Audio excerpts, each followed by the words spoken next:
Crazy Legs Conti, Coleman's Bar and Grill, Nibble. Now that my pants blew out in the previous Pepsi soda nibble, I figured I would just keep going. I did lose a pair of maroon pants. That was a front blowout the last time. Little plug for El Buco Mezcal. Mezcal is a pure form of tequila. I think it's 100% agave. I might be wrong. Yeah, it is 100% agave. That's going up on the shelf here. Back to the shelf. Bushmills 10. This is some interesting Icelandic schnapps. You know what? This came from my window cleaning boss, Patrick Shields. It has not been cracked open. I wonder if we're supposed to taste this cold. So, Brennivin is uniquely Icelandic. The legal beginnings of this distinct schnapps, 1935, prohibition was lifted. Black label.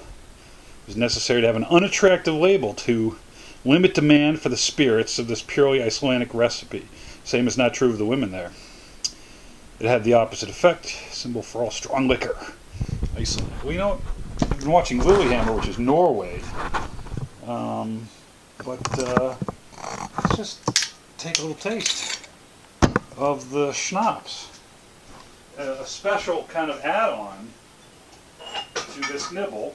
Let's go with the glass stolen from the bowling alley, which may not exist anymore. That was the White Russian I had at the bowling alley where The Big Lebowski was filmed. Ooh, what a nose on this. Clear. It is, I think I'm going to be pretty excited about this. Rumple Mince is the only schnapps I've had experience with, which was back in college. I did one shot fairly recently with the Cocktail Queen, New Orleans, Kelly Gambrell. But Rumple Mince tastes like toothpaste. I said I would never do any alcohols that taste like toothpaste, but this schnapps does not smell like toothpaste. Honestly, it has a great subtle wintergreen feel, like you're in New York, light snow, you're walking past the French-Canadian tree salesman, Douglas fir. I got a little schnappiness there, a little mouthwashy, but let's try it. Move the mustache out of the way. Oh my. Wow, that is good. Incredible. So it goes from, you remember that bubble gum that had the liquid center and it would just burst in your mouth? That's what's going on here with the Brevinen schnapps, where you get this taste and just fireworks into your mouth of that nice wintergreen, sappy, tree, earthy.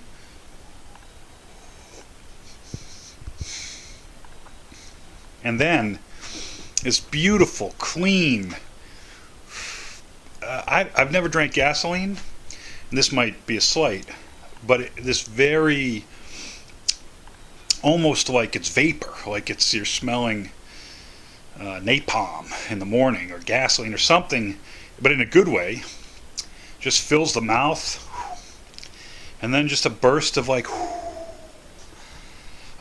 that first breath of cold air on a nice winter morn when you're in your handmade sweater and you walk outside to get the paper. I don't do any of that. I have a nice handmade sweater. But that is some good stuff. Speaking of good stuff, let's get to the DiPalo's down on Little Italy. My favorite Italian deli. I already ate a rice ball and some chicken Milanese. Let's go over here and get the cutting board. On my walk home, I couldn't even contain myself. Rice ball was interesting. I like a larger size rice ball with the leftover risotto rice. So I went white today. I didn't have a ton of cash, but this is not a very expensive place. And I got two kinds of dried sausage. One, I think, sweet, one spicy. Up on the wall was look at those beauts, huh? Was a product that looked like almost like a dried out durian, and it's called Kula Kucho. They're gonna have some next week. I'm gonna go back, which is the other side of the prosciutto mass. It gets tied up very ceremonially, or perhaps as a tribute to Italian bondage, and looked kind of interesting. And apparently it's a very earthy flavor. I had a wonderful meal last night with my friends Pete and Liz. They took me generously to a place called Toro, Boston chef, Spanish cuisine, and they had some Iberico ham off the bone, which was absolutely delicious. I was talking to Sal at DiPalo's. I thought Iberico ham was illegal in the U.S., but he said they did get approval, although some of the salamis got turned away at the last minute, which was sad. The pigs are fed chestnuts and acorns, maybe figs. I actually think I have some quality figs. Great production value, obviously. You're seeing all of this. Maybe not. I'm probably overshooting the sharp knife. You've missed the beautiful coloring of the salamis, or the dried sausage, I should say.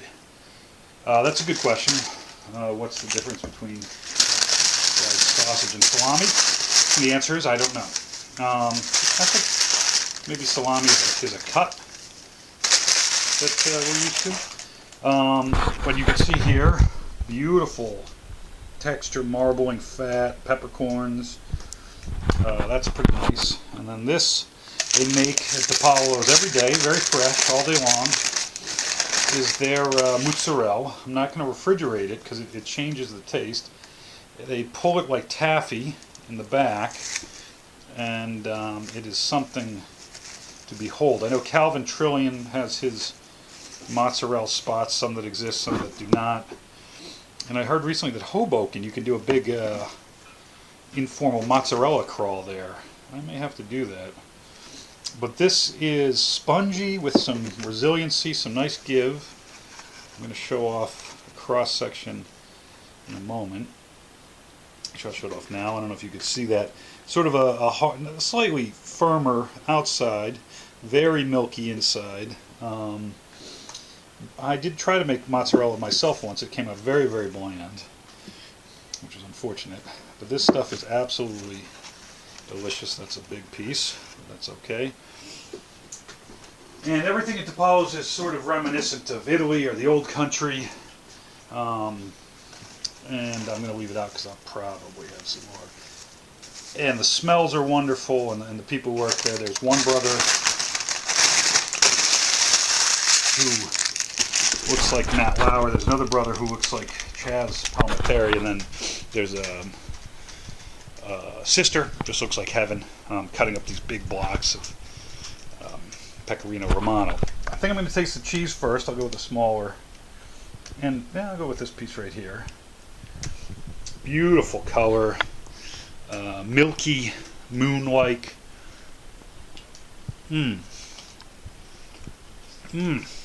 So, an incredible, like a really tender piece of squid. It's got a little fight to it, a little give back, but that inside is just pure creaminess. I don't know if this is salted or not, but probably. It's got a little salt taste to it, but just enough. Absolute melt in your mouth goodness. Alright. Pullman's is still without cooking gas, sadly. So I'm going to enjoy some Treme Season 3. Eat some of these goodies. Sausage. Nice, very compact, chewy, dense. That was a sweet sausage, which is not that sweet. The more you chew it, it's almost like watching those guys judging the tuna auctions at Skiji, how they take it in their hand and they rub it, they shine the flashlight as it changes colors. I don't know if the dried sausage changes colors, or it changes texture and taste, and as it softens and you chew it more, you get a little more of the meatiness, a little more of the funkiness. This is the spicy one. Oh, I was talking about the vapors in the schnapps. This has a meat vapor of its own. And then I get the pepper corns, I get the spiciness that kind of fills all the quadrants of the mouth.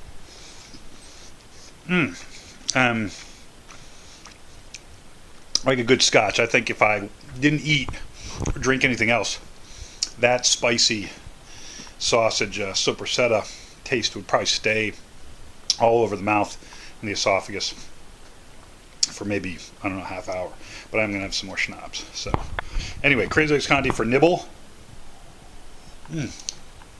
Not a traditional pairing, but doing it for me. And we'll see you soon. Enjoy the new year. Get to DiPalo's and get somebody to bring back some really good schnapps. So, content.